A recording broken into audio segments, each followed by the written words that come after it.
Welcome to another episode of Inspired Voices, the reality show edition, where we're covering Love is Blind. Today's episode is going to be episodes 7 through 9. And as always, I'm with my fiance, Sybil. Say hello, Sybil. Hello, Sybil. Hi. So we've been covering Love is Blind. It's been... What are your overall thoughts on what's been going on lately? As I take a deep breath. Before we get into like episodes 7 through 9, like so far. Yeah. So, okay. General consensus that we're seeing online, Instagram, all these things, is that this is the most boring season ever. And after the first 6 episodes, I was like, it's not that bad. I mean, it's not that great, but it's not that bad. I'm sure it'll pick up. It'll be fine. And then as while watching these episodes, at least episode 7, it was a bit of a struggle. Yeah, it was. Yeah, I feel like, I don't know.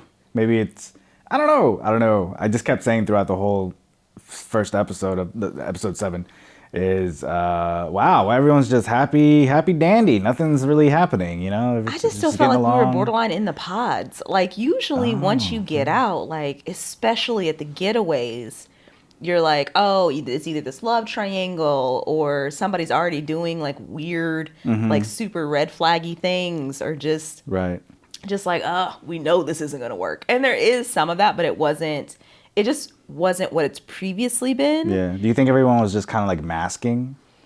I wouldn't say that, because we do. I mean, hello, Dave. We see some things where it's kind of like, it's a little weird. And I think we'll get into some of it, but it is...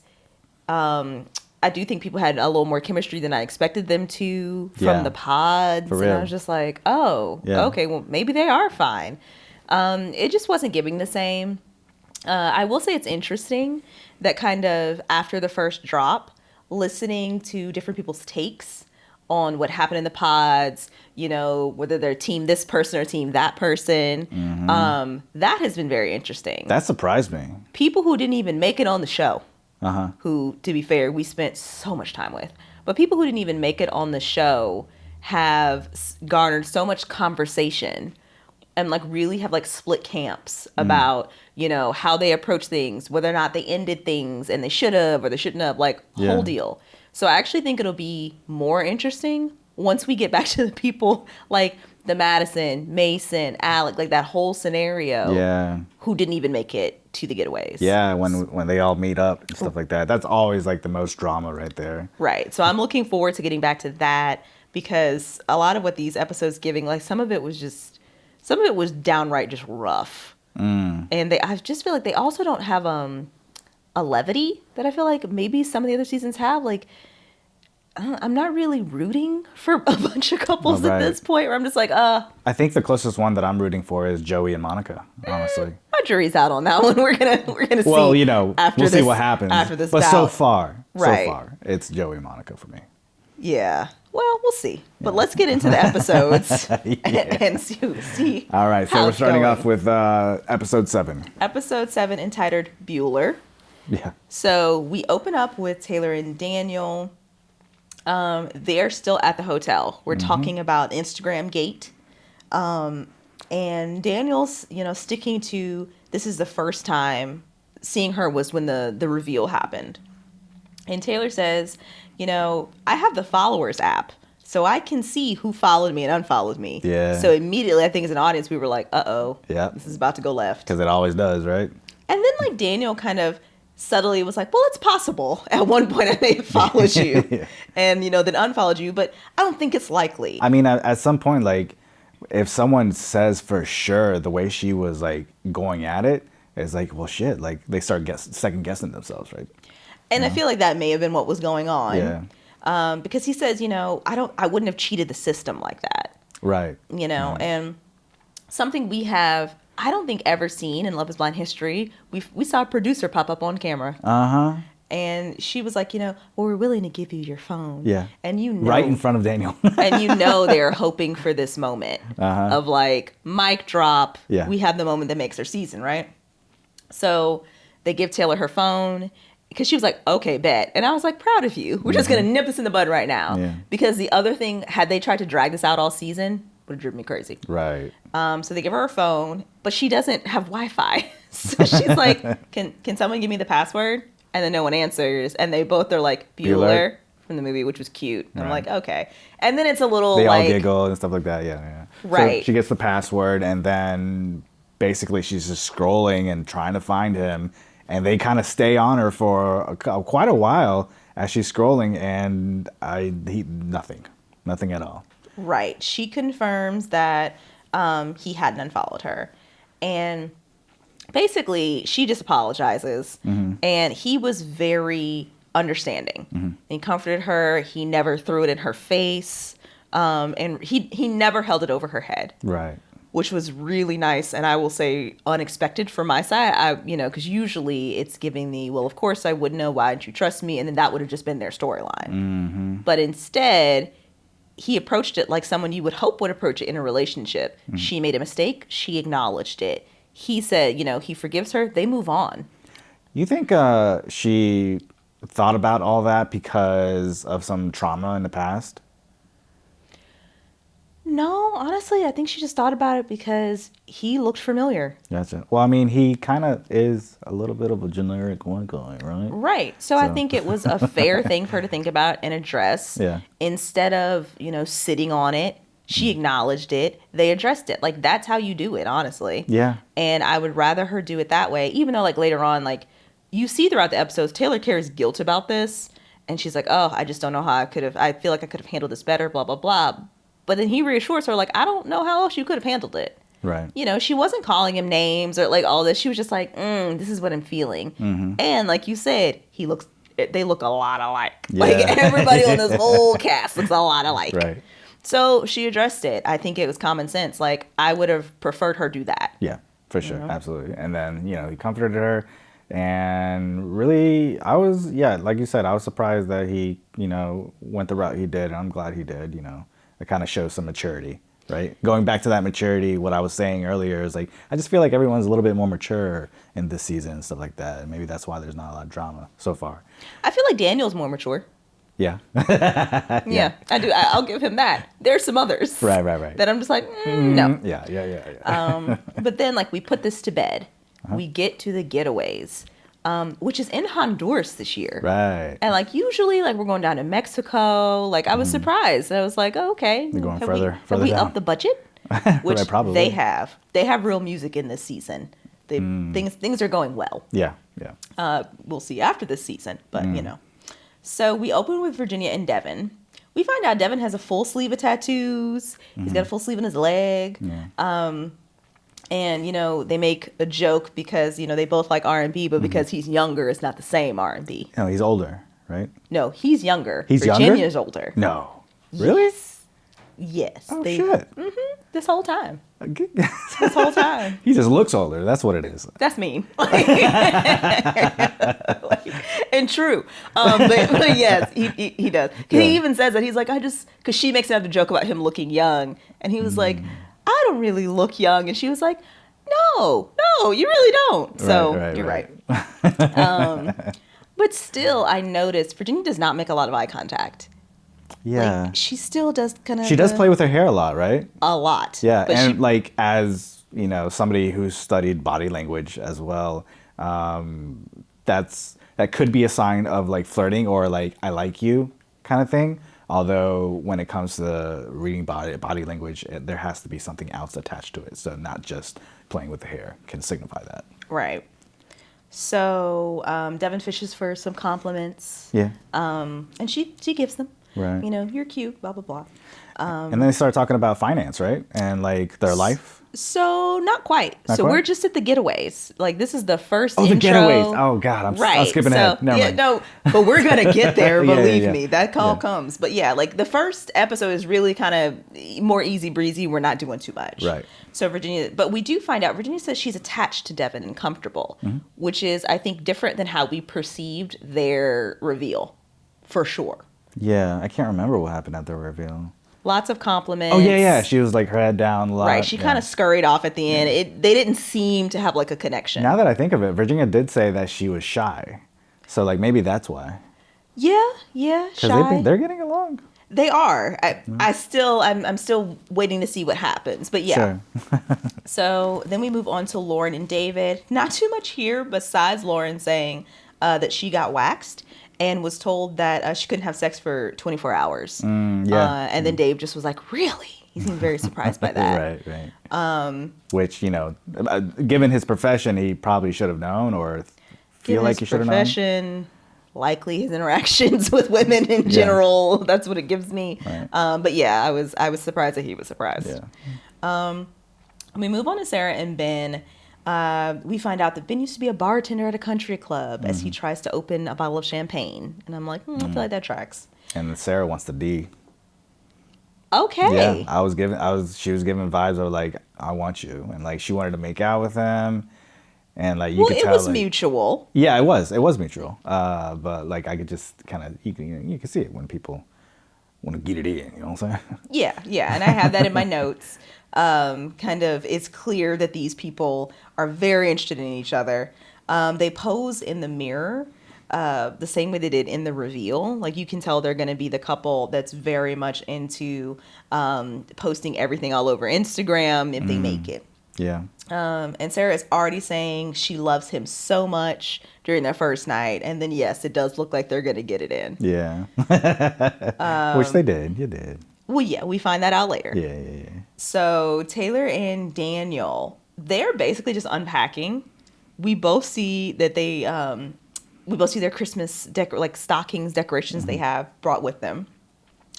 And then we see Daniel go to the bathroom and come out, and Taylor has to be like, please wash your hands. Oh, right. And he has to go back in and wash his hands.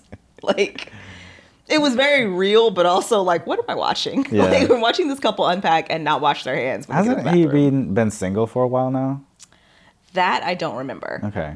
Because, like, you know, that might be it, too. Like, he's not used to... Being single is no excuse not to wash your hands. Okay, all right, at all. Never mind. Ever in life. Germ still exists when you're single. Yeah. Then we go to Monica and Joey. Yep. Our golden retriever couple. We find out, so Monica's 5'10", and she was worried that Joey was going to be, worried about her height. Right. But turns out Joey is 6'1", so he's like, it's perfect. Yep. Then they talk about their dance date and knowing that each other, like, they were each other's person after their dance date. Yeah, it seemed like they were just having fun, so... Yeah. That's about it. Easy rapport, keeping it moving. Yeah. Then we get to Lauren and David, and they have a hot tub date. And there's a little kissing, but the conversation is so just slow. Yeah, I found it a bit awkward at first. Yes. Yeah, because like it's almost like they were trying to find something to talk about, so it's not silent. 100%. You know? And then Lauren asks Dave how awkward he thinks she's being on a scale of 1 to 10. Which I honestly like. I like that she called that out because she felt that she was being awkward and she called it out. And that's something that, I do sometimes. I'm awkward at social events sometimes. And Not really. I am. Not I can really. be. I can be. But like when I get into those moments, I call it out. And then that pressure just comes off my shoulders and I can just relax and have fun. I see how that could be cool of her, but I also just feel like it takes two.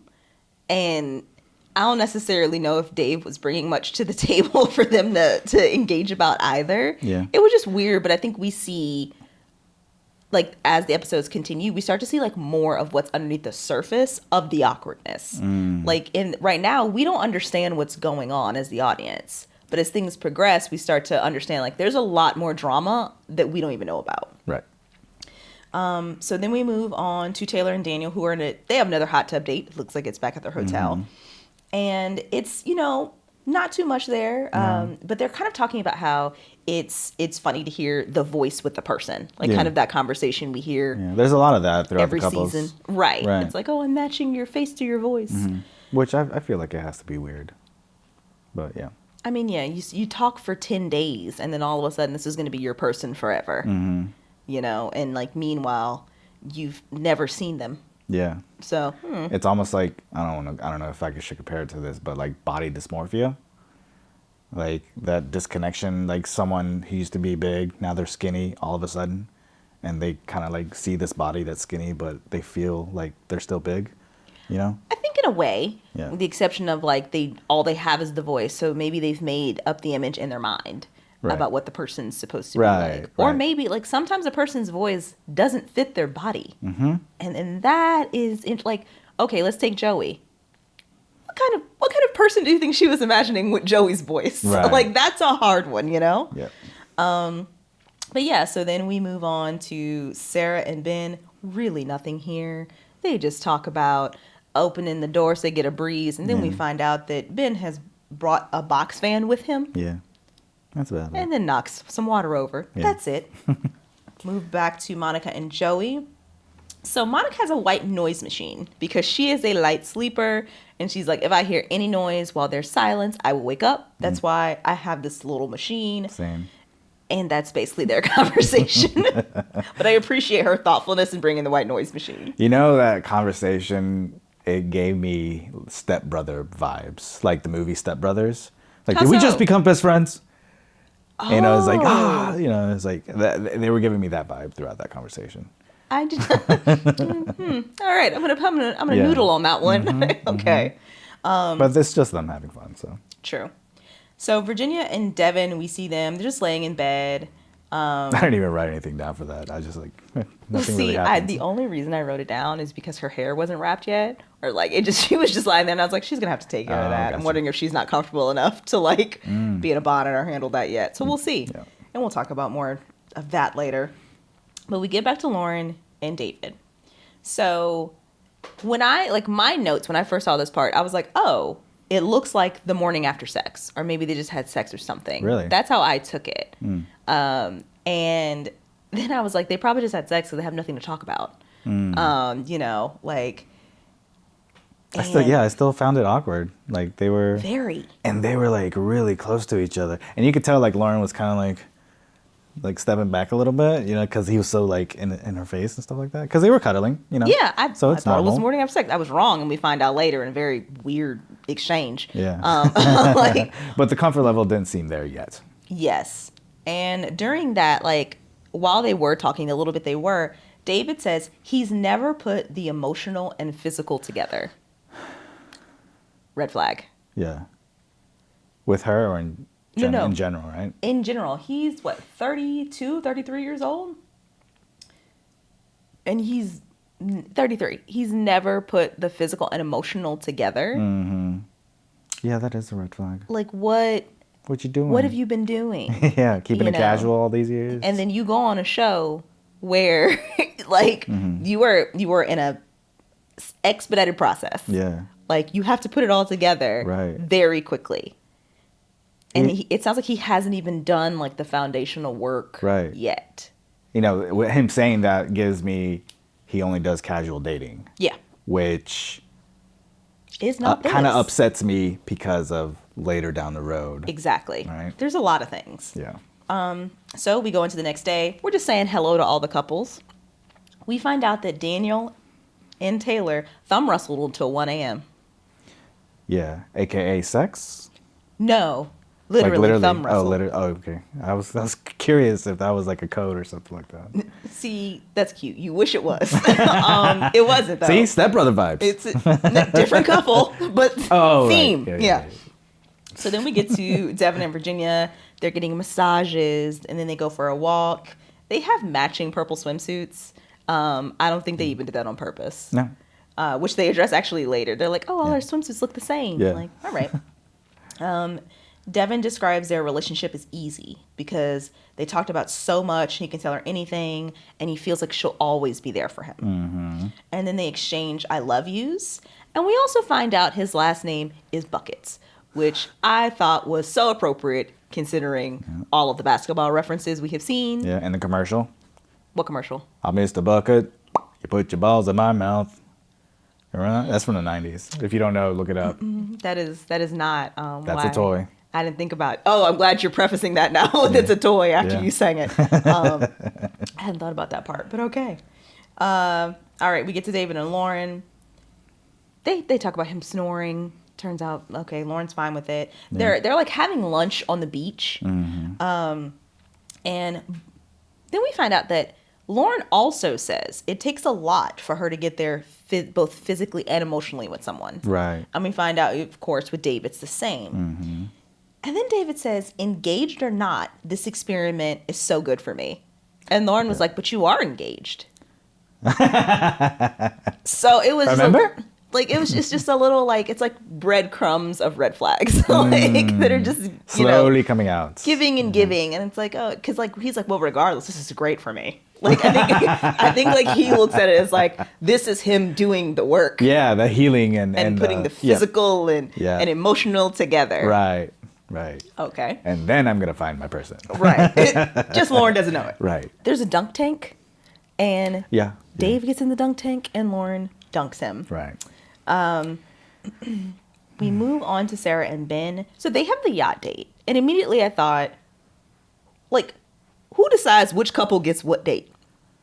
Yeah. Because if I am at lunch on the beach, maybe I want to be in the yacht having lunch. Mm-hmm. And then they go snorkeling and do all the things. I'm sure it's the producers. I know. I was curious about it, though. All right. So they're a very physical couple. They're always holding hands. They're always kissing. You know, they kiss before they dive in, and they're holding hands while they're snorkeling. Yeah. And doing all the things. And I just have a note that says enjoy it while it lasts, because I don't believe in what's happening here. Right. So we're going to move on to Taylor and Daniel. This is where they're going for a walk on the beach. Oh, here we are. And Taylor says she still feels bad. She still feels bad about the whole Instagram conversation. Mm-hmm. And she doesn't regret having the conversation, but she regrets how she handled it. Yeah. And then he says all the nice things to her, don't worry about it. Mm-hmm. Reassures her pretty much. And. He's so nice about it. Yeah, he is. And sticking to just kind of being like, it's okay. Right. We're okay. Yeah. They exchange I love yous and then talk about how Taylor has a good ring. Which, if we remember, not everyone has always loved their ring on Love is Blind. I love you is better. Thank you. So then we move on to Monica and Joey. They have a dessert date, which I think is a great date. And Joey points out an off-centered fireplace, which leads into the OCD conversation. Mm-hmm. So he thinks his OCD happened as a way to control his chaotic life, which honestly makes sense. And of course, he says it got worse when he had life stressors going on. He would count everything, and then he'd have to touch things in a certain way, like maybe with a certain finger, in a certain order, things like that. And essentially, instead of going on medication, which was the initial recommendation, he got through it with exposure therapy. And essentially just kind of forced himself to get through it at a young age. Monica takes it in stride. Like when they dropped it in the trailer, we thought it may be more of an issue, but really just a simple conversation, and then it's pretty much resolved. Yeah. Then we move on to Virginia and Devin. They have got a pool date, and that's when they acknowledge that they both basically have all the same swimsuit colors. And we see the chemistry, like the physical chemistry for the first time, I think, also coming from Virginia. And they make out in the pool. She purposely gets her hair wet, which I thought was very interesting and unexpected. Yeah, you were shocked. Yeah, that was the first time I had a mouth drop in this episode. Mm-hmm. But yeah, it looks like they're actually getting along quite well and have good physical chemistry. So then we move back to Lauren and David, and they're on a boat date. And this is where we start to understand what we weren't clued into at the beginning of the episode. So here, he confirms that they haven't had sex, but he's seen her naked. So far, they're like, oh, things have been a little too easy. But then we find out that Dave knows both of Lauren's exes. So he's taken aback by the fact that she was seeing someone before the process. And Lauren reminds Dave that the process to get to the show was months long.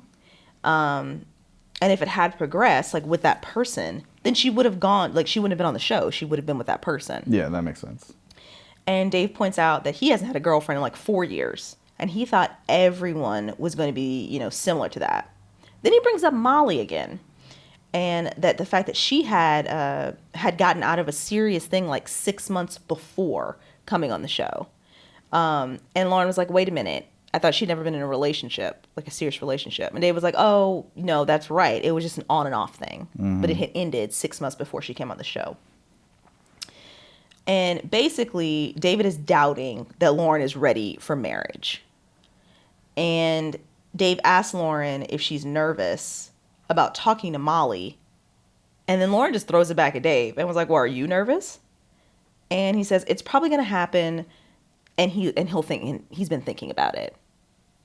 So we just start to see there's some things under the surface that we weren't aware of. And we can kind of already see the writing on the wall that it's about to be some mess. Yep. So we move on to episode 8, A Family Affair. Finally, this is the episode where they meet everyone else. Open up with the couples. Taylor and Daniel are writing their name in the beach on the sand. Virginia and Devin are wakeboarding. Ben and Sarah have breakfast. And Ben kind of puts her on blast and says that she keeps all of the tags on her clothes. You think that was a red flag for him? I think telling something about your partner that is potentially embarrassing on national TV, I'll give it an orange flag. And then we talk about Ben's hair washing schedule. Apparently he only washes it every other week. And only does laundry once a month, but then says that he washes his sheets every 2 weeks, which I think is a little bit hard to believe. Yeah, I think he was lying on that. Mm-hmm. Then we get to the first couple's get together. And we're seeing people's reactions to others physically. Sarah's shocked by Joey's long hair. Yeah, thought it was going to be a buzz cut. Mm-hmm. The boys and girls split off. We find out that Taylor pooped on day 1 and told Daniel she needed to poop and to go occupy himself. Yep, a lot of poop schedulings and poop talk about amongst the ladies. Mm-hmm. She says that her and Daniel have a code word for poop. It's papaya. That's a good word. I think so. And then Dave asks Devin about sex and whether or not they've had sex yet. And Devin confirms they haven't, but he thinks, that no one has. Mm-hmm. And then Dave essentially goes around and starts asking everyone whether or not they've had sex. Every person.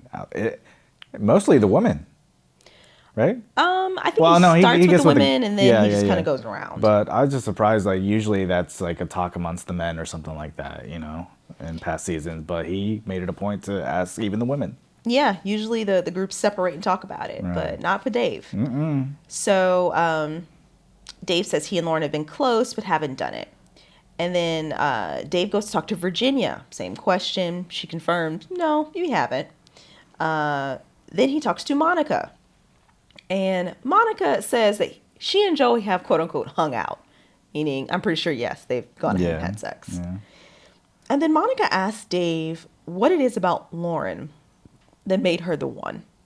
And Dave says when Lauren told him how he felt, told him how she felt, and that he needed to figure out what he wanted on his own.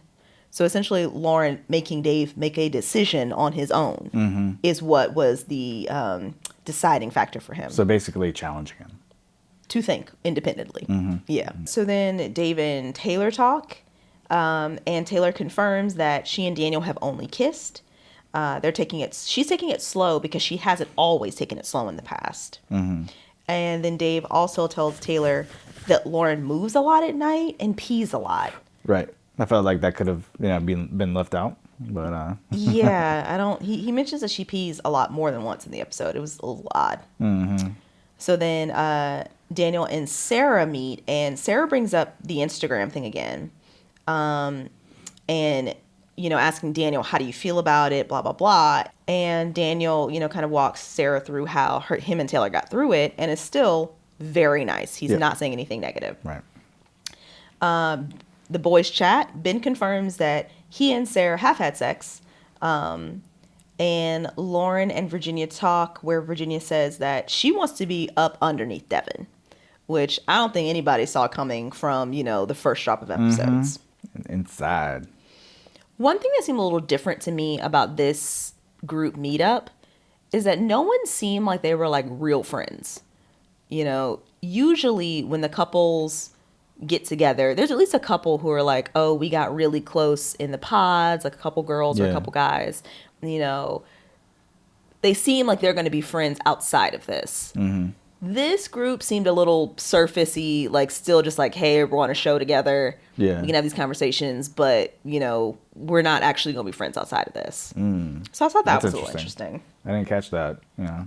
So then the guys are chatting, and, you know, Devin says he knows he loves Virginia because he's not usually a PDA person.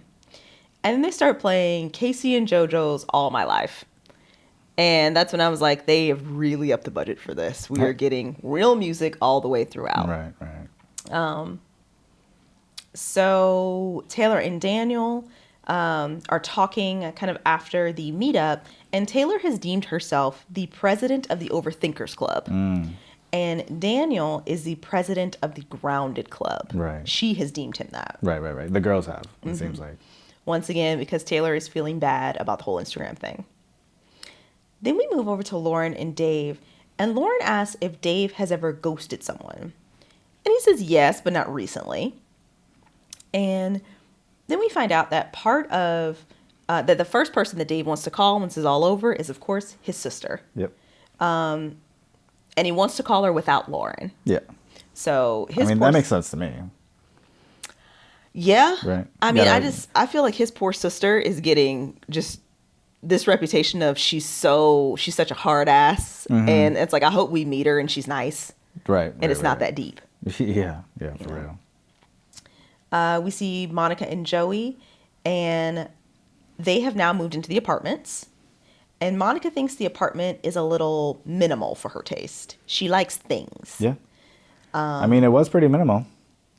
I thought it was nice, you know? I thought it had a nice, you know, vibe to it. Clean. Yeah, that was definitely clean for sure. You know? So Joey says he cleans all the time. And they kind of talk about just like household things. And then we get in a conversation about laundry. And Molly tells this horror story about... Monica. Thank you. Oh, I did write Molly. Monica tells a horror story about... she had a spider. Oh, no. She had a pile of clean clothes in the closet. I don't know why she's not hanging it up. That's a red flag for me. Folding can be a lot. Well, still, on the floor, I don't know. That's fair. But anyways, she picks up a pair of jeans from the pile and puts it on, and she feels some movement in her crotch area. And it's like, oh, that's not normal. And then she realizes that there is a big-ass spider's nest inside her crotch region in the jeans. And that would freak me out. I don't know how... I would like to see how she reacted from that, because that's pretty and it's like a wolf spider or something like that, or that's what she said. A brown recluse or something like that. I don't know. She said it was a big spider, like a wolf spider. Yeah. And Joey is basically trying to figure out exactly what you were like. How did that happen? Yeah. How were the clothes there? Like, how long were they there? Yeah. How did you not notice this? And she was like, but I just did I just washed my clothes. Right. Everything was clean. Everything was clean. Like, she just kept saying that part. But yeah. And from there, Joey says, I want you to be exactly how you are. So if you, put clean clothes on the floor in your regular life, like, do that here. Like, he's very much giving, now is the time for us to be who we are. Yeah. Wolf spiders and all. Very mature of him. And, that's what you need. They don't have time to, like, hide who they are. Yeah. So we then switch over to Taylor and Daniel. We get into the sock bin. Okay. Yeah, I don't think I did notes about the sock bin. But yes, the sock bin. So we get into the sock bin. Monica tells Joey that her family has a communal sock bin. And that's weird. I don't know. I feel like that's too much searching in the bin, for one. Even though they're all clean and they're like rolled up together and stuff like that as pairs. I don't know. I've never heard of that. So obviously Joey and Monica have never heard of anybody else doing that. I gotta say, I felt Joey's awkwardness about this. You don't need a sock bin. You especially if you have like a dresser. Yeah. Just fold your socks and put it in the dresser. Yeah. Everyone doesn't need to have communal socks. Right. It gives me they do all of their laundry together. Well, that I get. Like, if the mom's doing laundry, I guess. But, like, also, like, as adults, because everybody's an adult there. Yeah. We're still sharing socks. It's each their own. Yeah. We get to Taylor and Daniel. And Taylor wants to know how many Christmas trees that they can put up because she puts a 4 in her apartment. Yeah, and I was like, how many? Shit, I thought it was only one. I'm wondering if she's like, someone has like a mini Christmas tree. Like, is she counting that Christmas tree? Like, the mini ones you can like put on a counter or something. Like, how do we get to 4? I don't know. What know. does your apartment look like that you can have 4 Christmas trees? Oh, apartment for sure. Yeah, like I wonder. But like I have heard of people like putting up multiple Christmas trees because they have the space for it. I've heard of 2. One in like, the formal dining room or whatever that like no one really touches. It's just there to be pretty. Yeah. And then like one that's like the real Christmas tree. Right. That like, the kids can decorate and blah, blah, blah. And even that I feel like is a lot, but okay. Yeah. Before, no thank you. Daniel agrees to 1 to 3 Christmas trees. Right. Not 4. Because that's logical. And then we move to Sarah and Ben. And, a little bit of filler conversation. Sarah thinks planning a wedding is going to stress her out. Like picking the colors and the dress. And Ben is like, you know what? I've pictured you in a wedding dress. And I've never pictured anyone that I've been with in a wedding dress. Yeah. Which, I don't know. I get that. Yeah, that makes sense. Yeah. I mean, there are women who haven't pictured themselves in a wedding dress. Sure. And I also feel like all we're seeing is like up until a certain point. Everything is just feeling very smooth sailing for Sarah and Ben. Yeah. Despite their interactions in the pod, and concerns about like basic human rights. Right. It's just like very lovey-dovey, very honeymoon stage. Seems a little surface, but we'll see. Yeah.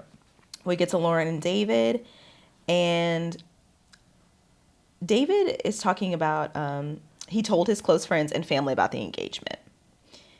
And then we kind of find out that apparently Lauren cried at the airport because David was upset that he was going to have to come back and tell people about his engagement when it sounded like they wouldn't be excited. Right. And in my notes I have, it sounds like we're missing something as an audience. Like, what's going on? They definitely held off on some information on that. Right. And, he says he's very good with his sister right now. And she's calmed down a lot since he's gotten his phone back. And since he's talked to her about how easy it's been for him and Lauren to coexist. And it made me wonder if part of his decision to pick Lauren was how his sister may respond to who he picked. So picking Lauren over Molly. Oh, interesting. Yeah, that could be it. Because it seemed like, from what David's saying, like, his sister is a big part of this for some reason. My guess is that before there was Lauren helping Dave make decisions, his sister helped him make decisions. And just be like, do this, do that. Like, this is how you live your life. Like, it seems like Dave does not have a very strong internal compass. Yeah. He doesn't know which way to go. Right. Yeah. And yep. everyone around him is guiding him. Yep. And that's what he looks for. Yeah. Right. Makes sense. So we get the little Chiron that it's 20 days until the weddings. Yep. And then we move to Virginia and Devin. We're starting to see everyone's apartments, their homes, where they lived. Yeah. Which is also, I'm always looking forward to those kind of things. It's very telling. Yeah, it really is. To be in someone's space is to get a picture into part of who they are. Yeah, for sure. So they visit Devin's apartment, and he has got a lot of sneakers. Yeah. Sneaker collection. Some worth over $700 a pair. Expensive sneaker collection. It's an investment. Sure. It's an investment. So they talk about buying a house together and finances in general. Yeah. And I thought they discussed this conversation very well. Yes, considering the topics, I think they both handled it well, especially Devin. Virginia says she's financially responsible, but she likes experiences. And Devin says he splurges with shoes from time to time, but doesn't overdo it. Yeah. He has a lot saved and thinks he's going to, work his way up to be a CEO in his company because he and the partner who started it, he started with the person and they're still going. Yeah. Virginia says she wants to be a millionaire, not through salary, but through investments and smart decisions. Yeah. And they settled on having separate accounts. I got fuzzies everywhere. They settled on having separate accounts and then one together. Right. And she mentioned she wants a prenup. Yeah. She said... Took me by surprise. It's usually the guy that wants a prenup, right? On these shows, yes, that we see, I think. But she said 10 years ago, she would have never signed a prenup. Right. But now she thinks it makes sense. Yeah. What'd you think about that? I understand and agree with Virginia's like thought process. Oh, really? Okay. And then, Devin just puts on the table that he has student loans and medical bills, from the surgery we talked about, he mentioned earlier. Yeah. And Virginia says, I wouldn't mind, helping you pay off your debt. And she's relating it back to the prenup, meaning like, it doesn't mean if we have a prenup that I'm just going to be like, you're on your own, I'm on my own. Meaning, Right. Yeah, because the prenup can be anything you want it to be. Right. So. And we learn later that essentially she's approaching it as, whatever we came in with is what we will leave with. Yeah. What we build while we're together, then you split. Like you figure out whose assets belong. Right. As the process goes. Exactly. Yeah. But Devin also. That makes sense to me. Yeah. And Devin also responds with, yeah, no, never that. Meaning as in, you're not going to have to pay off my debt. I'm going to work towards doing all that. Right. So. But she was very understanding and was like, if, we get to a point where I'm able to help you pay off your debt, then she's willing to do that. Which exactly. I think that's great. They're really connecting, and that really connects them together. Yeah. So then we move on to David and Lauren. And they go to David's apartment.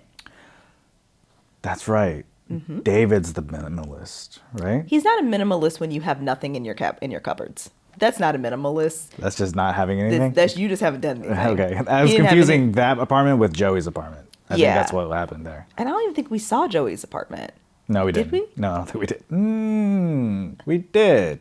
No, because he went to Monica's family home. Oh, yeah, that's right. But okay, so it's one thing not to have any food in your fridge because you're leaving for an experiment. Right. And we've seen people go to visit people's apartments and they left stuff and it's been disgusting. So that made sense to me.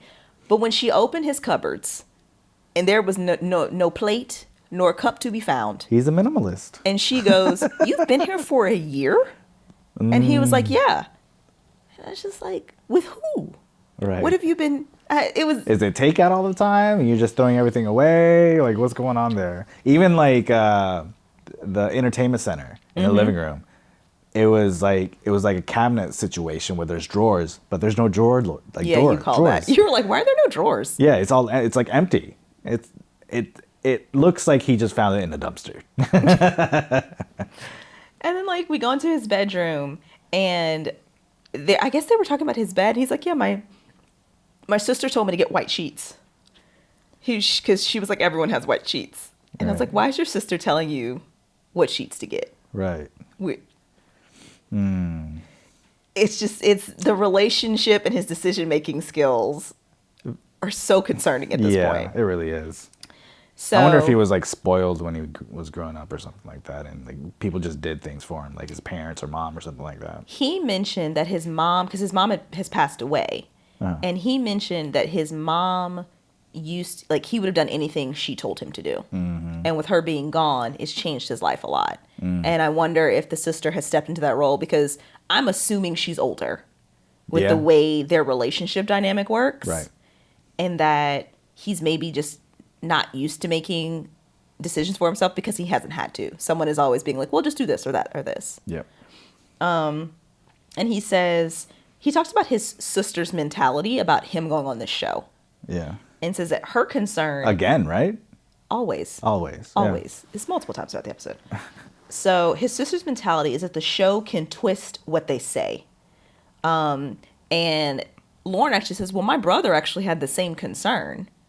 And honestly, I think in general, that should be anyone's concern about going on reality TV. Sure. And, he says that he thinks his sister just needs to meet Lauren, and that would make his sister feel better. And then we talk about Lauren's family a little bit, which is nice because we don't get to talk about her side of things much. And Lauren says that her dad is very traditional, and he didn't like it that her brothers lived with their significant others before they were married. Right, yeah. But she doesn't know if he has an issue with she and David living together. Mm-hmm. And they're supposed to have this get-together at the end of the week. And David's like, it'd be nice to know that before he comes over here. You got to set him up for success. So he's like, so I can prepare myself mentally. Because I couldn't imagine David meeting her father and her father having an issue about it. Like how David would handle that conflict. Right. I wonder. Because we didn't meet their parents yet, right? Any of them. Not yet. Not yet. So like I'm wondering like how he's going to handle the questions that they ask him when it comes to like, okay, the specific questions that have to do with decision making. You know what I mean? I wonder if they're ever even going to get there, honestly. These two in particular. That's true. Yeah. So then we find out, like, we're talking about this get together, and some of the people who may be coming to this get together are David's friends that have an issue because they're the ones who know the guy that Lauren supposedly dated. And they say that this guy's still texting her and trying to see her and lives in the building they moved into. Yeah. And That's like, weird. That's huge. And out of all, that's weird. And then Dave kind of like blamed Lauren and was just like, well, I think it continued, or he thinks you guys were dating because you just didn't communicate clearly. Right. And he says Dave's sister also knows about this whole scenario and thinks that Lauren had a boyfriend coming into this. And this is when it all clicks and we're like, so this is what has been going on that we didn't know about, that he's been like stewing on. And it's just contributed, I think, to like some of the awkwardness.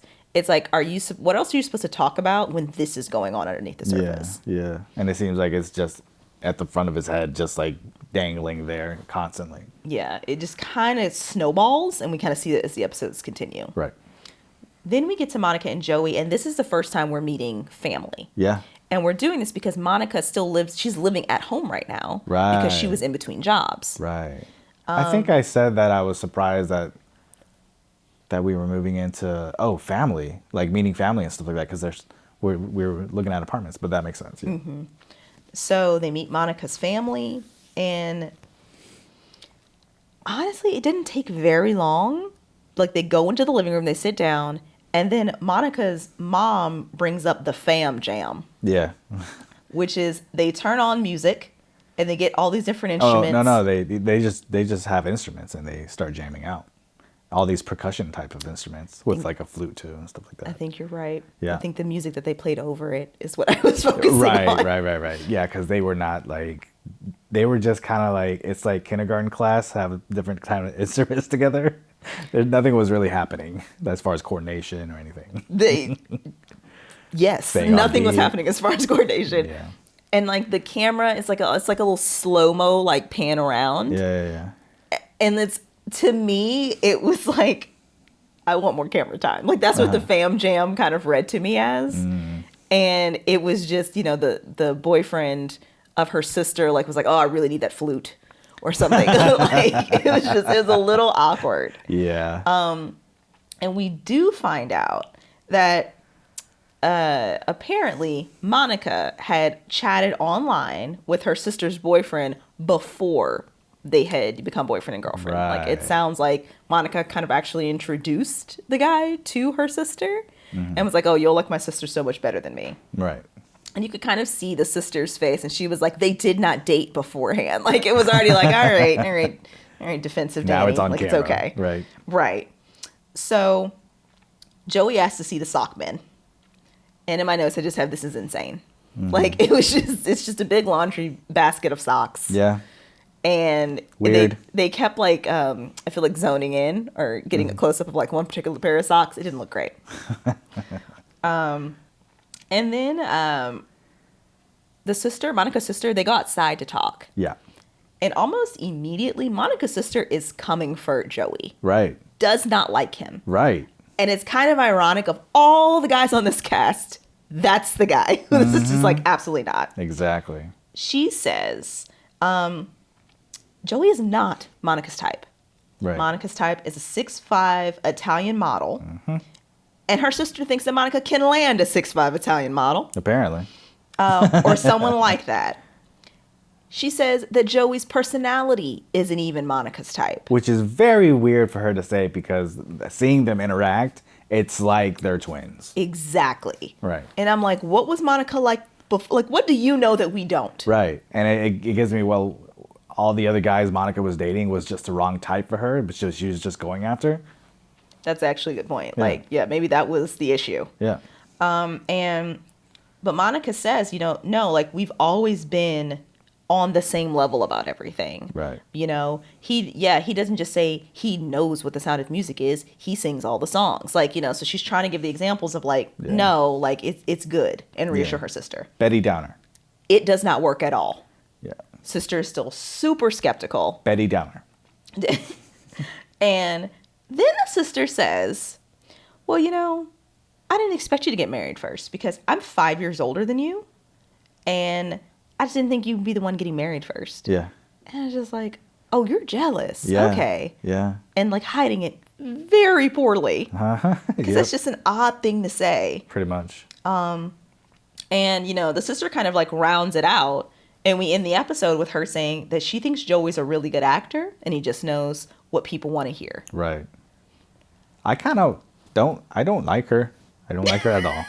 Don't like her. Same. Yeah. Just to keep it PG. I don't like her. Oh, okay. That's what the pause was. Yeah. Got it. Yeah. Yeah. That's all I have to say about that.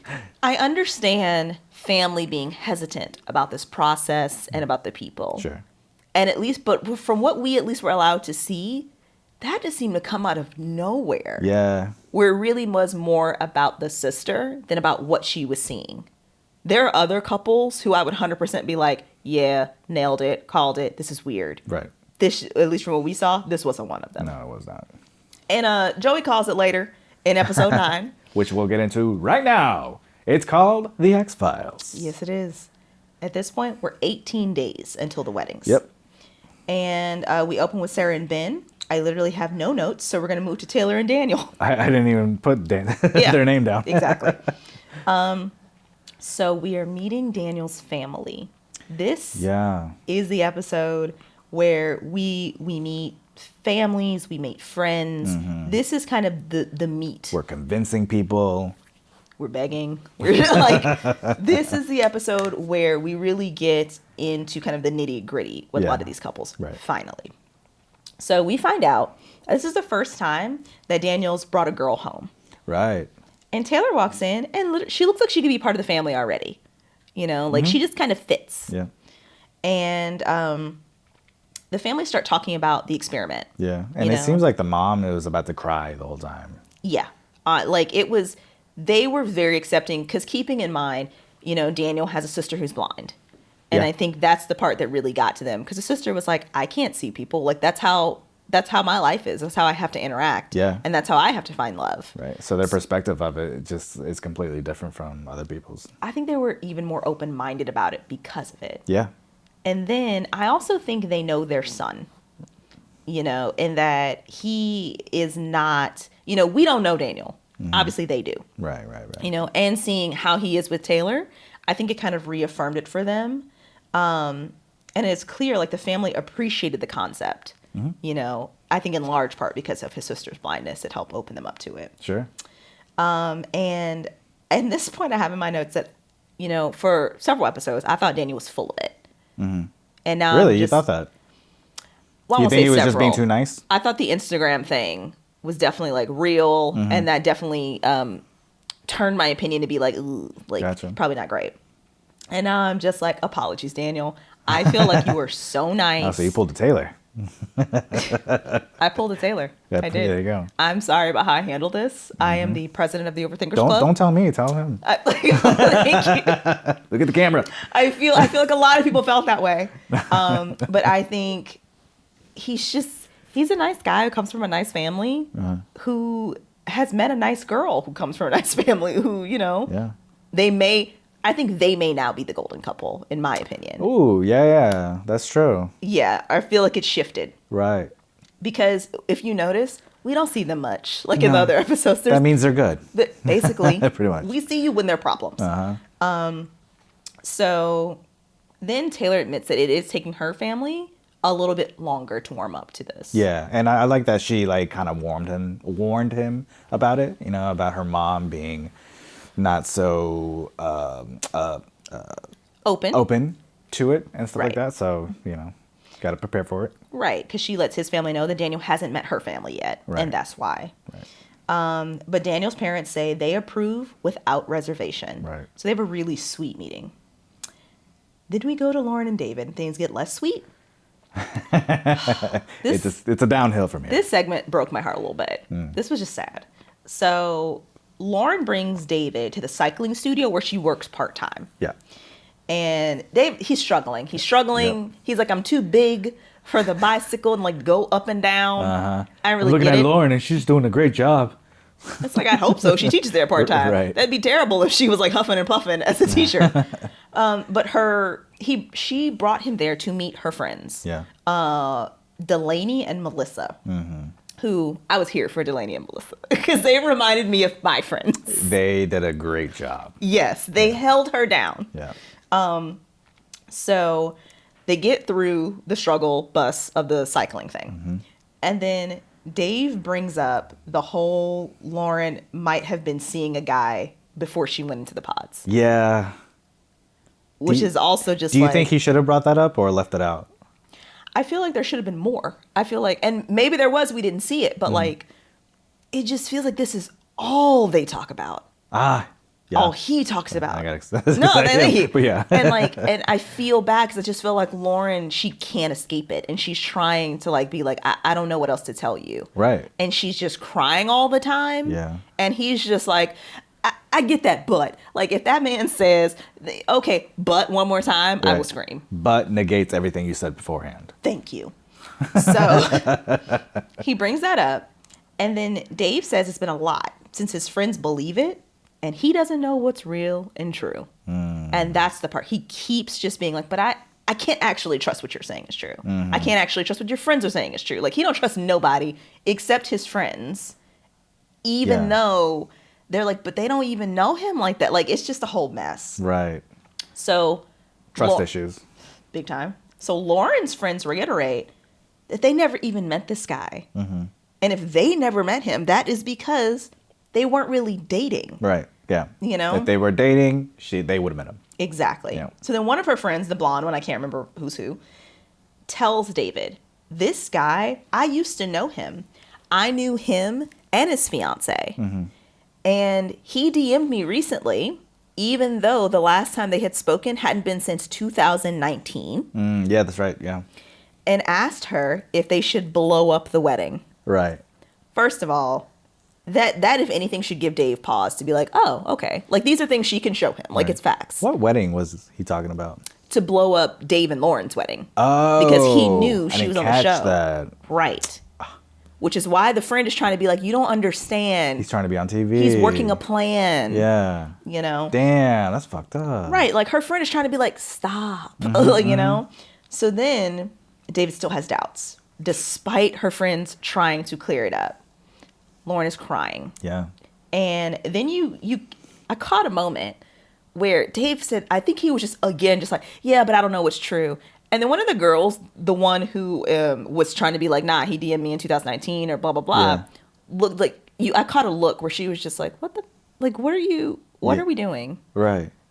Because now you're making me mad. Like, that's what I caught. And like, I know as a girlfriend would have done the same thing.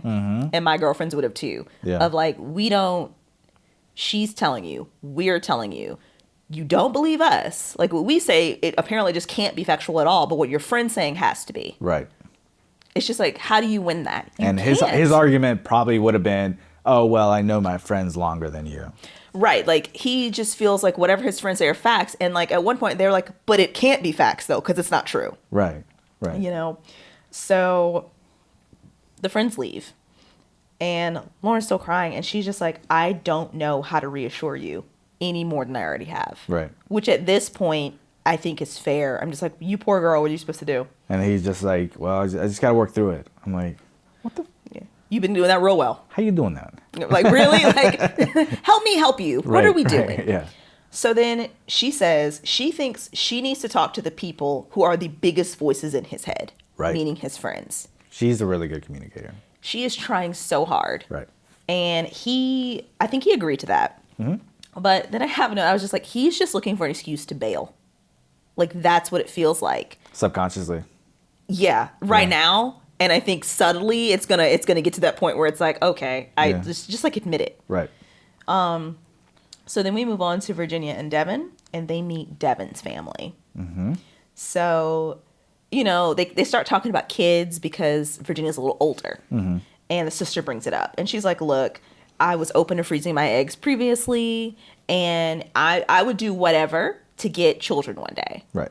Because then we find out they want a lot of kids. How many kids did they say? Devin wants between 2 and 5. Damn. And Virginia wants between 2 and 6. Damn. Has so many children. That's a lot of kids. Like you are outnumbered to such a degree. Like Right. when you get to 6 children. Yeah. And you're going to need to be a millionaire with 6 children. Right. So more power to you if you can make it work. Hey. And at least they are aligned though. They both are okay with a bunch of kids. That's true. So that's important. They're aligned with everything pretty much, it seems like. So Finances, the prenup. Well, maybe the prenup. I don't know. We'll see at the end. In this episode, yes. Yes. Like I have a note in here and I have a question mark. I said, is this couple going to make it? Like, right. Yeah, I think it seems like they're going to make it. But, we're going to we'll see. They acknowledge. So the family comes with questions. It's mostly the mother and the sister. Dad's pretty quiet throughout most of it. And, they're asking, how do you feel about like partnership? What does it mean to you? Right. And Virginia's saying, pretty sure like it's 50-50 partnership. And then Devin clarifies. And he's like, it's whatever makes sense. Yeah. You and know? then she agrees with that. Right. If I cook, because I can do this and I'll do that, or she'll do the dishes, something like that. Yeah. And I agree with that method as well. I feel like that's the best way to do it. Because not everyone's going to be 50-50 every single day. No. You know what I mean? No. That's not realistic in relationships. No, sometimes you need somebody to be the 70% while you're the 30. Exactly. But in general, like overarching, like approaching things in a way that makes sense. Yeah. If you're the better cook and your partner maybe burns things, then maybe you should be the one cooking. But at the same time, maybe your partner's your sous chef. Maybe they can chop things. Oh, yeah. If you're Make it better, a little date. Exactly. There you go. If you're better at the laundry and your partner makes things pink, then honestly, then probably you should just do the laundry. But maybe they fold the clothes. Oh, because folding is, who needs to fold? I don't. I do. You do. You do. There's always a balance. You and Joey. I actually think he hates to fold too, but yeah. I really don't like it. It's a necessary evil. So then they talk about finances more, and they talk about we agreed on separate accounts and then a joint account, and Devin was like, and she wants a prenup. Right. And immediately I was like, uh-oh, here we go. The sister, I think. Yep. Yeah. Nobody else like, says whoop. anything, and then the sister was like, why does she want a prenup? Right. And Virginia says, and I appreciated not only that what Virginia said, but how she said it. Not defensive, just very matter of fact. Like, she says, it just makes sense. And in this day and age, like, I actually don't understand why everyone doesn't do it. And I was like, that is a very good point. Because she was like, the family was more so looking at it, and not, I won't say the family, I won't say the sister right now, was more so looking at it as like, well, you only do a prenup if you're preparing for a divorce. Right.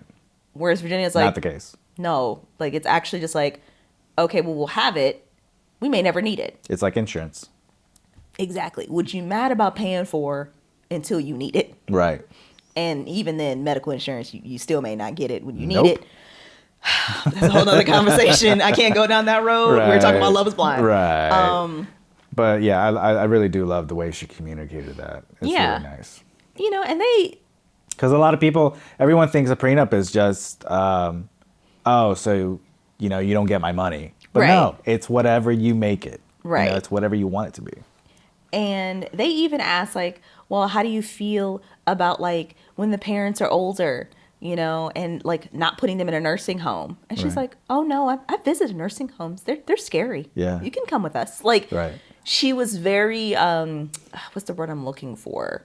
Not low maintenance, but just very chill. Yeah. She took everything in stride. Right. But you could tell she seemed genuine, just like, no, this is what we would do. Yeah. I kind of want to meet her family. Yeah, I do. Like, I feel like we don't get the full picture when we only meet one side of the family. True. You think we'll meet their family?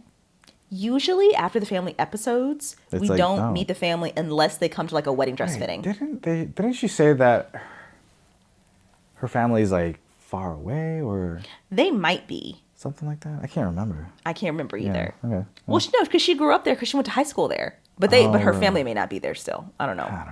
But okay. But then we end this lovely meeting with the mom telling Virginia that there's another member of the family. And tensions rise. Devin is like sweating because immediately I was like, oh no, does he have a secret baby? We did this last season. Right. We don't need a secret baby. Yeah. And then she goes, his name is Pico. Pico the pig. Ah. Oh, Pico the pig. It's an Italian pig. I don't know. So then they go outside and they meet. Well, is Pico Italian? Oh, yeah, it is. No, well. Pico de Gallo? Is Pico Italian? I mean, the word pico is, it could be Spanish, it could be Italian. I don't know. But it is Pico the pig. That's language. It's and that's what pig. matters. That's right. So they go outside to meet Pico. Yeah. And I have to say, I have always thought having a pet pig would be so cute. Uh-huh. It But wasn't. then you looked at the pig. It wasn't. And I heard oh. And I was a little ashamed of myself because I've always just been like, give me a little pig. All right. No, thank you.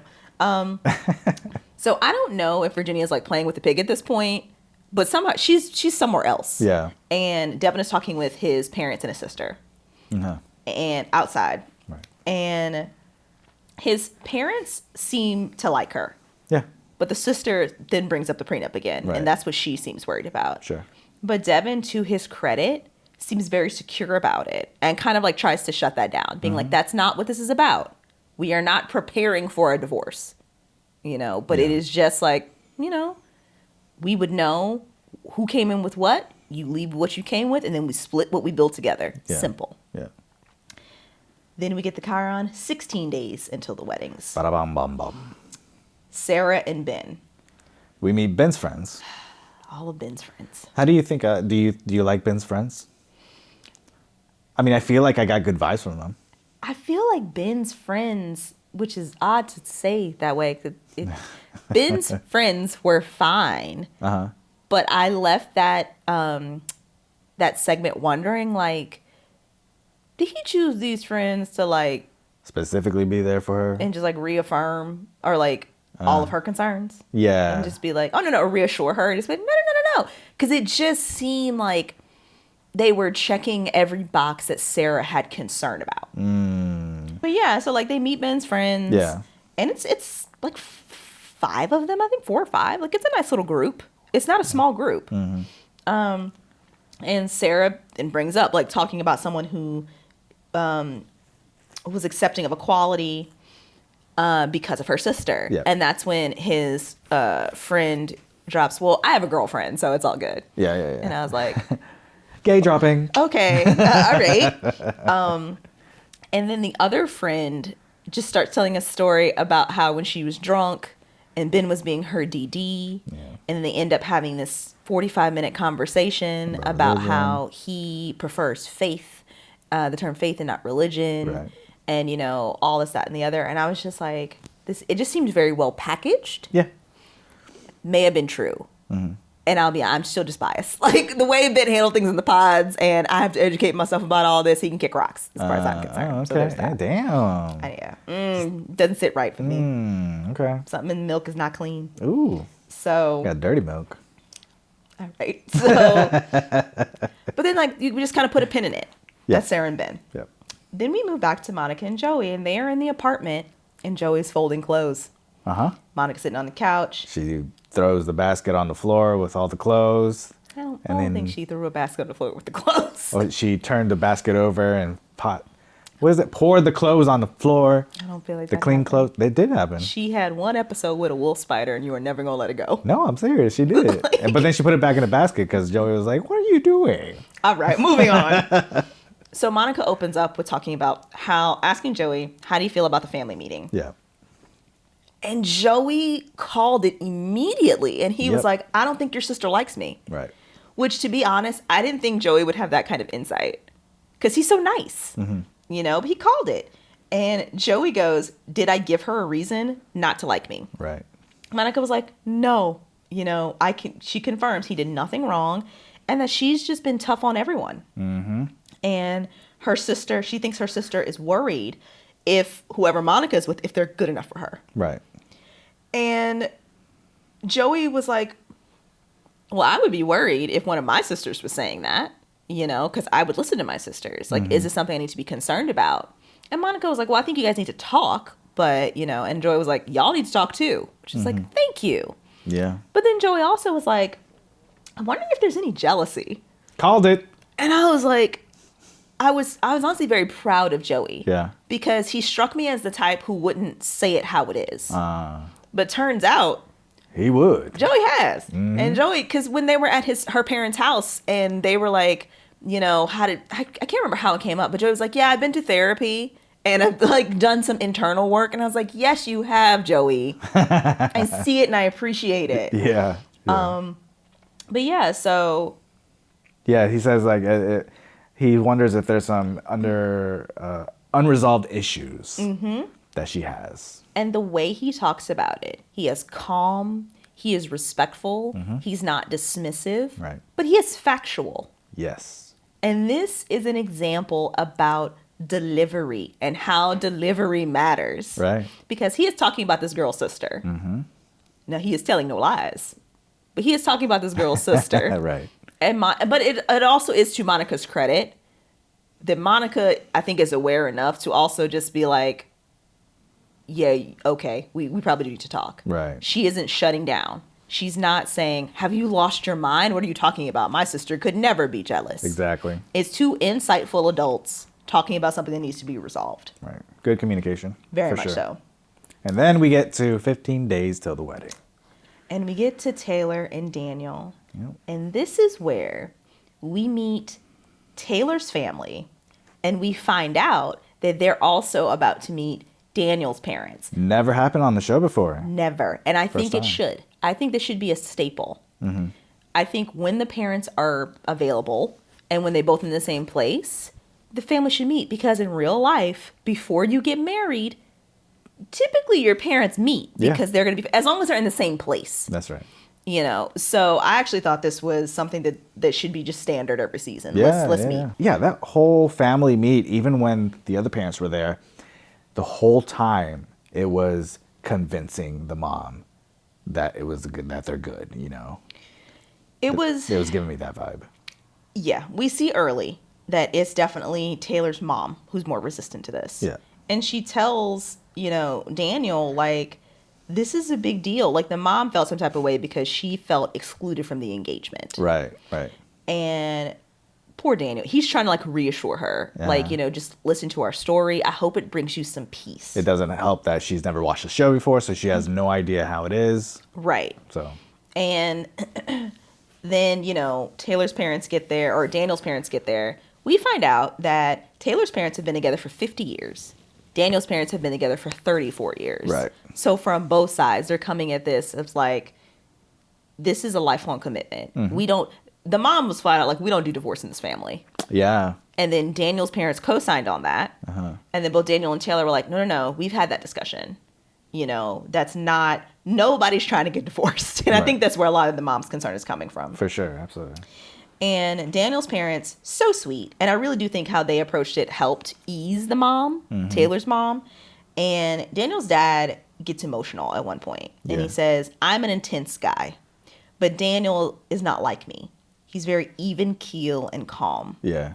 And I think that'll be great for them kind of going forward. Right. And he said, the decision has been made. So we kind of look at it as our job as parents, because you can't tell your children what to do at a certain point. Right. But we're going to be there to support them. And I was like, thank you. Yeah. Someone said it. Yeah, I think that's what everybody needed to hear in that room, honestly. Just especially the mom. Yes. Right? Taylor's mom, right? It's like, marriage is hard in any circumstance. So let's not make it harder for them at this point. You said what you have to say. Let's support them now. Right. They're adults. They can make a decision. And then you see the ice kind of start to break. Yeah. Between the families. Oh. And they're calling dibs on who's going to spend time with them at Christmas. Gotcha. Yeah. I was like, what happened? I know, right? Fist fight. And then they're talking about, the grandkids and how they're going to set up the pack in place and all of that. And I think they're looking at the bigger picture. Yeah. And I think that's awesome. That's good to hear. I mean, especially for Daniel and Taylor to hear that kind of conversation. It's like, oh, okay, now we're starting to integrate our families together. Right. And it seems like they're going to have full support moving forward, at least from what we can see. For sure. Now, then Daniel asks permission to marry Taylor. Right. So, He and was it was very gentle with it. Yes. Yeah. And it needed to be done. Right. Because, especially in that circumstance, because Mama Bear felt disrespected. Mm-hmm. And then it was funny. I don't know if you caught it. I caught it. When he asked, the mom said yes first, and then the dad. Oh, I didn't catch Because that. I think the dad was like, I'm just going to wait to see what she says. Because at one point, the dad did say, when they first sat down, mom said, I'm the one you need to worry about. Yeah. And the dad was like, I'm easy. Uh-huh. Like, I just feel like he's like, I got cancer. I just want my daughter to be happy. If this is going to make her happy, sure. You know? Exactly. So he got permission. Things fine and dandy. And yeah, I think Daniel and Taylor are a new golden couple. Yeah. I'm There it here is. for We're calling it the golden couple. And then we go from the golden couple back to Lauren and David. Oh, my God. Okay. Drama. Yeah, I think this is the most stressed out conversation we've had in the series for season 8. This conversation that we're about to talk about is like, I felt myself sighing so many times. I heard you sighing. Yeah. So many times. While watching this part. All right. So Lauren and David were in their apartment. And they're supposed to, we're still talking about this get together they're supposed to have, because obviously people are meeting family and friends this week. Yeah. And they're supposed to have something at their apartment that day. Friends getting coming things over. Together. Yeah. Adam and Will are David's friends who are supposed to be coming over. Mm-hmm. But David's like, well, I wasn't even sure if they should still come. And Lauren's like, wait a minute. I didn't know this was undecided. This is still a thing. And we realize that these are the friends who have been involved in discussing Lauren's ex. Yeah. These are the friends who supposedly know him. Mm-hmm. And then David says, his friends know for a fact that she was with this guy the day before she left for the show. And it's clear, he believes it. Uh-huh. And Lauren explains, okay, this was a friends with benefits situation for 2 months. Right. That is it. She says, I can tell you for a fact, I wasn't with this guy the day before. The last time I saw him, she was like, we went for ice cream, and he told me about the hinge date he'd had the night before. Mm-hmm. She was like, no, I can tell you exactly what happened. And then when she said that, I was like, oh, okay. Now David can drop it. No. Sigh one. So this made me wonder, what would you think the timeline would be? What's the appropriate timeline? Yeah. To have an ex before you get into a new relationship, before you go on a show like this? What are the written rules about this? Especially if it's a casual type of thing going on. I understand if you are in a committed relationship, we have caught people who have come on the show, that big dude from Chelsea season who had the mullet. Yeah. And he got caught having a full-blown relationship, being the I love you text from the girl, and texting her while he was on the show. It was a whole thing. Right. Or something like that. That's different. Yeah. He was like, I'm going on the show to play games. She was like, no, I had a casual situation. It clearly wasn't going anywhere. But instead of being I'm just going to cut it off together, I just made a friends with benefits situation. Mm-hmm. Then I went on the show. Yeah. I just felt like there was no room, no grace for her at all. Right. And I just felt like he held it over her head. You have broken us. You have broken this. This is your fault. Yeah. I need space and time to get over it. And just kind of left her on her own. Yeah. While he's figuring it out. At this point, it's manipulation.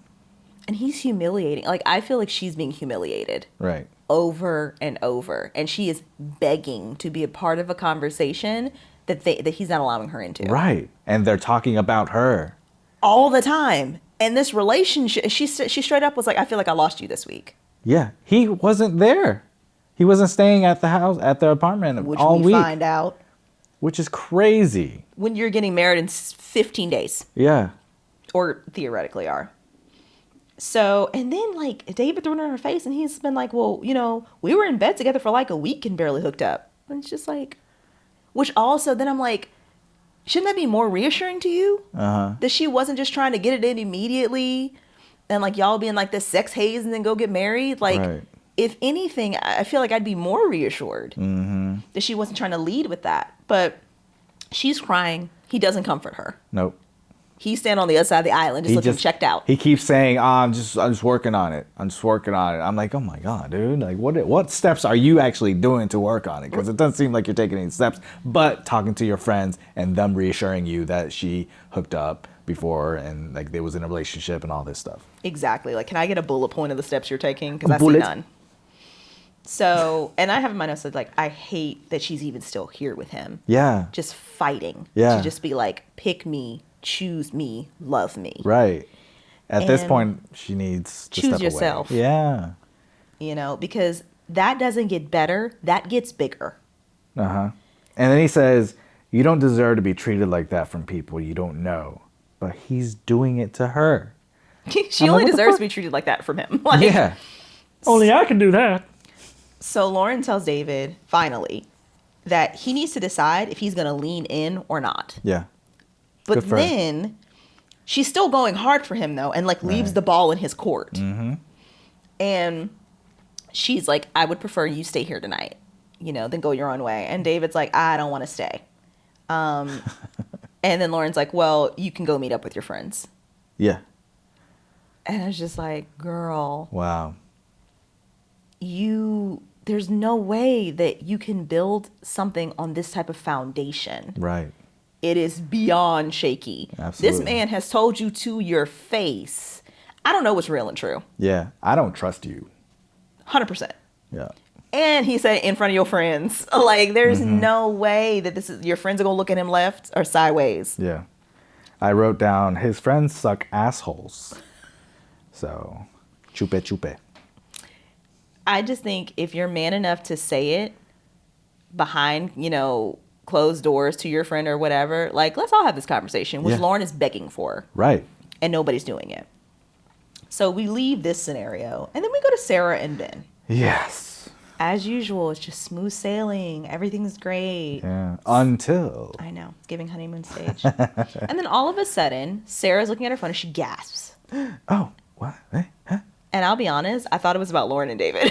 I was like, oh no, did they post something online? They broke up. I thought it was like a group chat. I was like, oh shit. Like we saw last season with all the shenanigans and the dude went to the sleep study and it was a whole thing. Yeah. Sleep study drunk. Yeah, all right. So Sarah says there's a girl on TikTok who's been crying and she's talking about how she's tired of men being on reality TV and how they treat women. And she calls Ben over. And she's like, did you see this? And he was like, yeah, I think she's talking about me. And Sarah was like, huh? So then Ben starts getting into the story that is very confusing. And Ben says that, well, he actually didn't see it originally because he had blocked her because that girl had blocked him. Mm-hmm. But that he hadn't talked to this girl in over 4 years.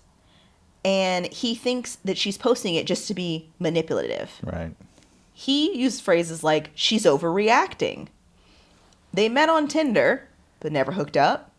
He doesn't even remember what happened. Right. It was 4 years ago, very short, maybe went on one date. Then they met up at a bar for a few weekends, and then just nothing happened. And he remembers he ghosted her, but he doesn't remember why. Yeah. And Sarah, to her benefit, calls it out. Repeatedly. Yep. She's like, I need you to tell me what's going on. Sarah gets very suspicious very quickly. Yeah, yeah. I think she's, because of previous seasons that she's seen and stuff like that, it's like, no, we're not going to play this game. I'm not going to be that girl on this season. She's not going to be the Ashley to Ashley and Tyler from last season, where it's like, do you have babies? So Sarah's just like, I am not going to dismiss this, but I need you to tell me. She's like, also like, how don't you remember? How do you not remember a relationship from 4 years ago? She's like, I do. Mm-hmm. Right. And she's like, I need you to tell me. Yeah. Because if something else comes out, we're going to have a problem. Right. That's a warning right there. I mean, something was going wrong. Like, we knew. I thought he was actually going to say something after she said that. Same. Because I was like, okay, well, let me just tell you this then. Same. But he's like, no. He doubled down. You know, the classic Shaggy. It wasn't me. I don't know what happened. And then Sarah was like, well, were there DMs? And then Ben is like, I wouldn't be surprised if there had been DMs over the last 4 years, but it would never have been initiated by me. Right. To which Sarah's like, okay, not going to dismiss this, but I need to know what's happening. Yeah. I'm surprised, like, nobody ever says, like, well, find her on your DMs and see. Right? But then I feel like it would have been like, oh, I deleted my DMs if he was smart. But then I thought about this scenario. So we have what's happening with Lauren and Dave. Yeah. Where it's something similar, where this guy's saying we're in a relationship, you know, basically you have someone coming out of the woodwork, impacting their relationship. And then we have, but I believe Lauren. And then we have Sarah and Ben, where someone's coming out of the woodwork and being like, you know, this guy's terrible, blah, blah, blah. But I don't believe Ben. Something's up. Yeah. Something's up. We're either going to find it in the rest of the seasons coming out, or we're going to find out in the reunion.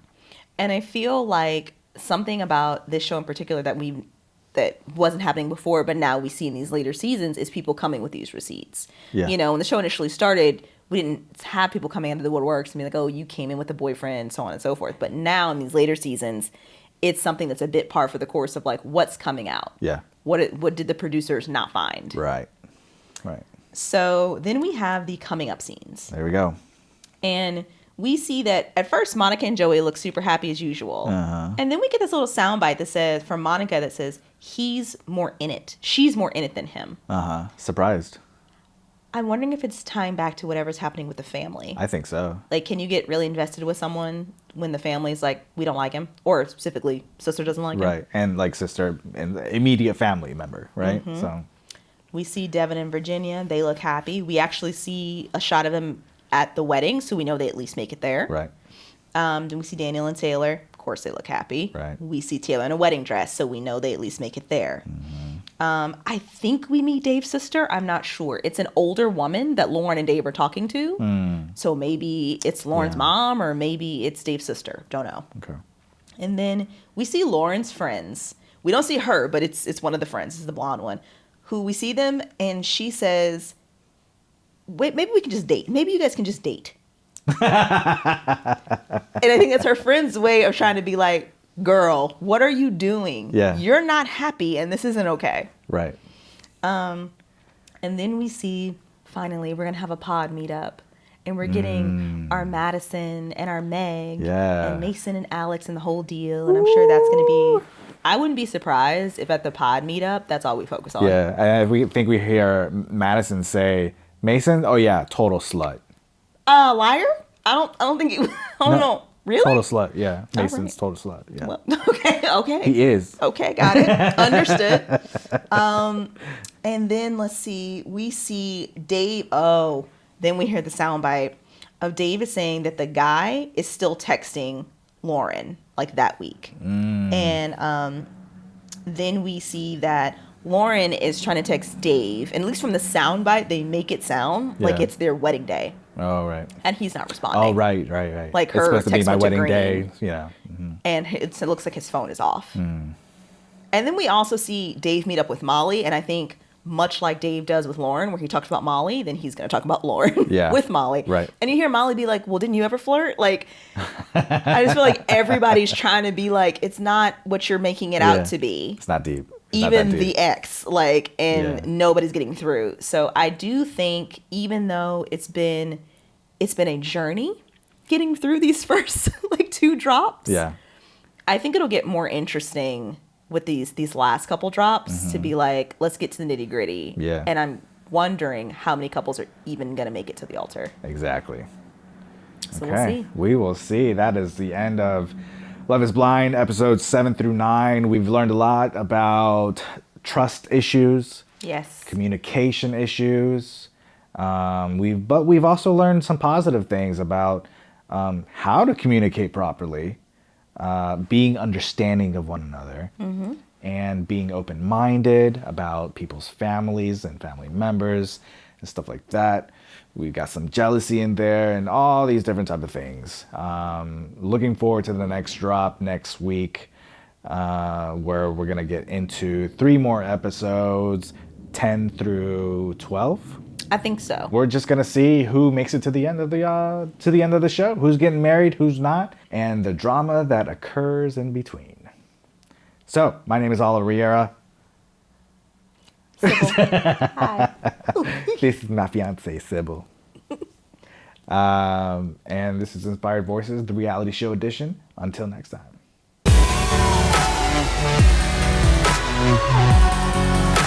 Bye.